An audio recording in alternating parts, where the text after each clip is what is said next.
Katia Calderón Chelius, experta en asuntos migratorios, investigadora del Instituto Mora. Gracias por tu paciencia, doctora. ¿Cómo estás? Muy buenas tardes.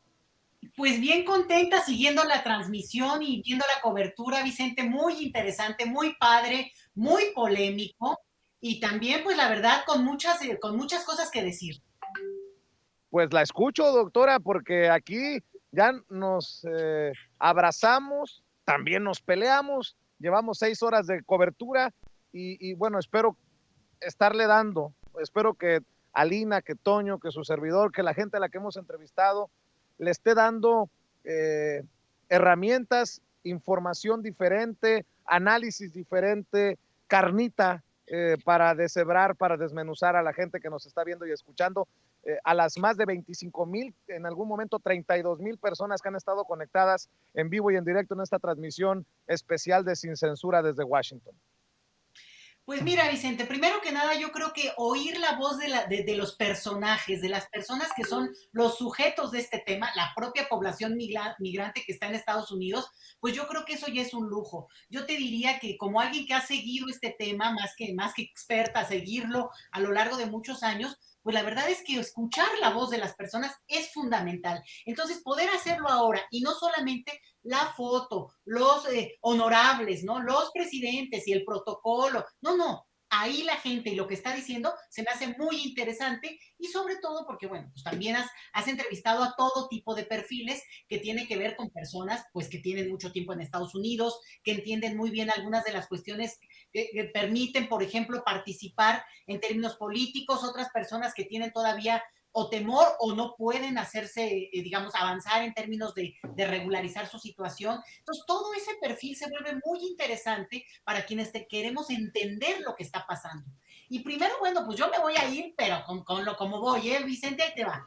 Primero, yo creo que aquí hay una cuestión que se tiene que entender muy claro, y es que cuando hablamos de reforma migratoria en Estados Unidos, es obvio, y se los transmito a quienes me estén oyendo, van a decir, bueno, algunos, eso es la evidencia, ¿no? Ni quien lo dude, pero este es un asunto de política interna estadounidense.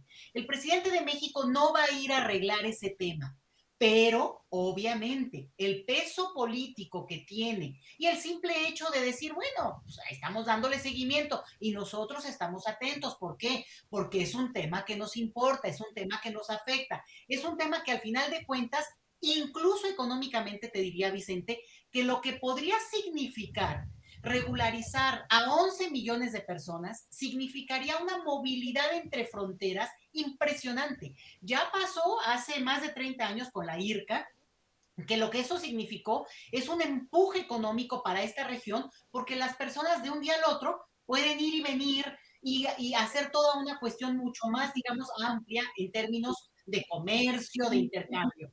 Entonces, eso sería por un lado, entender muy bien que este es un asunto de un debate muy fuerte, ideológico, pero también político, digo, político-ideológico, entre demócratas y republicanos, y ahí es donde a mí me parece que hay que tener como muy claro.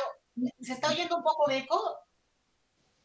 No, no, estamos escuchándola perfectamente, doctora. Sí, bueno, pero entonces que lo tengamos claro nosotros, porque si no, Vicente, hay gente que a lo mejor tiene la ilusión o el deseo de que pues llegue López Obrador y que lo resuelva mañana, ¿verdad? Eso no va a ocurrir, pero, insisto, si hay un punto en el cual se está jugando políticamente de una manera completamente distinta, porque siempre México ha tenido esta actitud de tener distancia, discreción, no meterse demasiado para no incomodar, entendiendo que esta es una disputa interna. Pero aquí es donde ya entran también las otras claves políticas. Bueno, una, ustedes lo han hablado a lo largo de la mañana, pues el peso de un presidente que tiene respaldo, que tiene apoyo, que va saliendo las cosas, que no se ha peleado con los presidentes de Estados Unidos, llámese en su momento Trump o ahora Biden. Y eso es fundamental también entenderlo porque al final de cuentas, pues nos da una pista de la capacidad de negociación y de aguantar vara. Porque tú te peleas con un presidente que además, en su momento, Donald Trump, hubiera hecho más daño a México, ¿no? Pero que eventualmente, pues la mitad del país, electores en Estados Unidos, siguen apoyándolo o siguen siguiendo sus huellas, pues aguas, porque también estás contraviniendo a un electorado, pues que cree en esa perspectiva.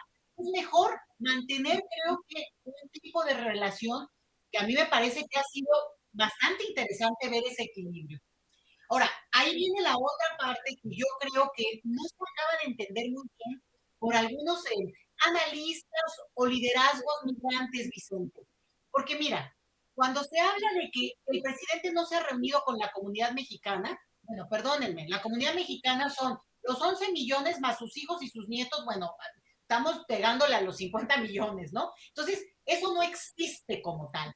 Ahora, que alguien diga, es que no se ha reunido con los liderazgos que además, ¿quién convoca o quiénes son esos liderazgos? Pues también estás hablando de varias miles de personas que, ojo, en el camino van surgiendo nuevos liderazgos, nuevas problemáticas, y no solamente es migrante aquel que llegó en cierto tiempo, en cierta circunstancia, una comunidad enorme. Entonces, también abrogarse esta cosa de que si no me reconocen a mí, entonces no reconocen a la comunidad migrante, me parece que hay que tener cuidado con esto, porque entonces no permite entender que también las reglas del juego en México cambiaron, Vicente, y lo decía Lina hace rato en algunas de las coberturas que estaba haciendo directamente con la gente.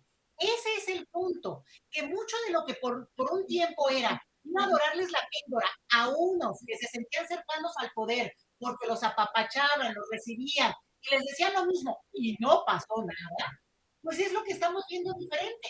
Es decir, para no enojar a unos, no quedar mal con otros, bueno, pues lo que hacemos es que mando un mensaje, digo, entiendo yo que está haciendo el presidente López Obrador, celebro la reunión, agradezco digamos, la bienvenida, pero no me meto a darles el reconocimiento a algunos que otra vez, esto no es sindicatos, ¿eh? No hubo voto popular.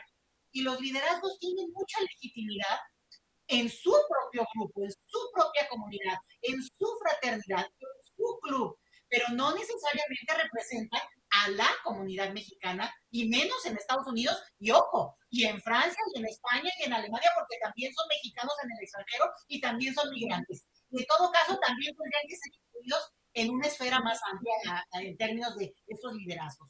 Y la otra cosa que yo creo que es importante es también lo del presupuesto, Vicente. Híjole, yo creo que ahí no se acaba de entender que parte del problema que ha tenido este país es que se interpretó como que tener cierto recurso implicaba reconocimiento, cuando mucho de ese recurso nunca supimos dónde quedó. Lo que hay que apuntar es que el recurso que se haya destinado, por ejemplo, para cuestiones como los consulados, efectivamente se lleve y se utilice para lo que se necesita.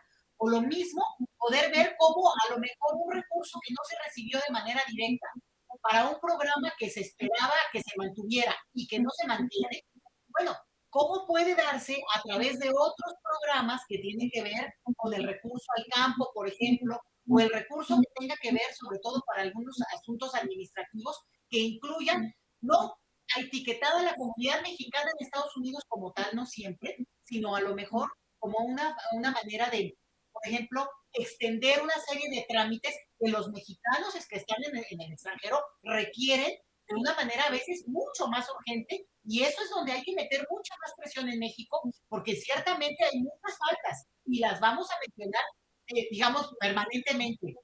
Yo te voy a decir una y quien me escuche me va a creer y va a decir que está de acuerdo.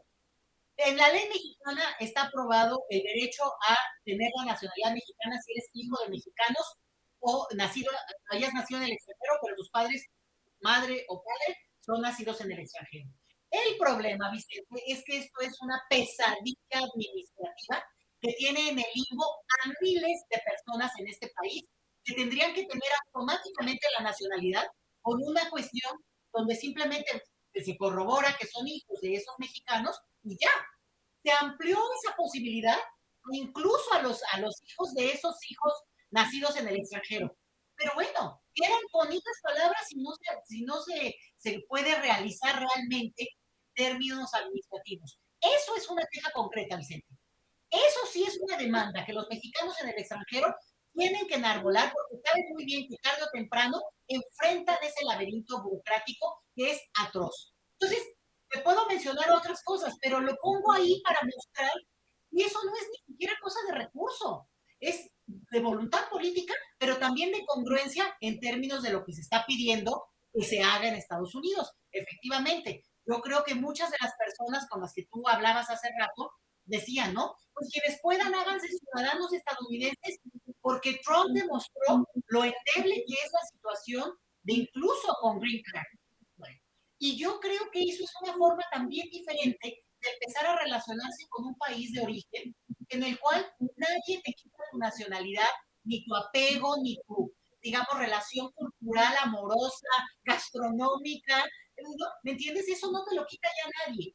En ese escenario, con más de 30 años ya, de una nueva ley de nacionalidad, esta de la no pérdida de nacionalidad, pues yo creo que sí es una invitación interesante a los mexicanos que radican en Estados Unidos y que pueden, pues que consideren eso de la nacionalidad estadounidense por cubrirse incluso personalmente. Pero no es un llamado que haga para nada el gobierno mexicano. El gobierno mexicano, en voz del presidente, simplemente está diciendo, lo reconocemos, vamos a decir que sabemos lo que está ocurriendo en Estados Unidos en términos del procedimiento aplazado, digamos, entrampado de la reforma migratoria, pero también queremos decir que este es un asunto que seguimos con mucho interés y con mucha, digamos, más que interés, con mucho seguimiento puntual. ¿Por qué? Pues porque a México le importa. Y eso yo creo que es un cambio importante. Entonces, pues empiezo con eso, Vicente, pero más que nada, porque esta va a ser una larga jornada de todo el día y lo que le venga. Después con los resultados de los propios discursos. Así es, doctora.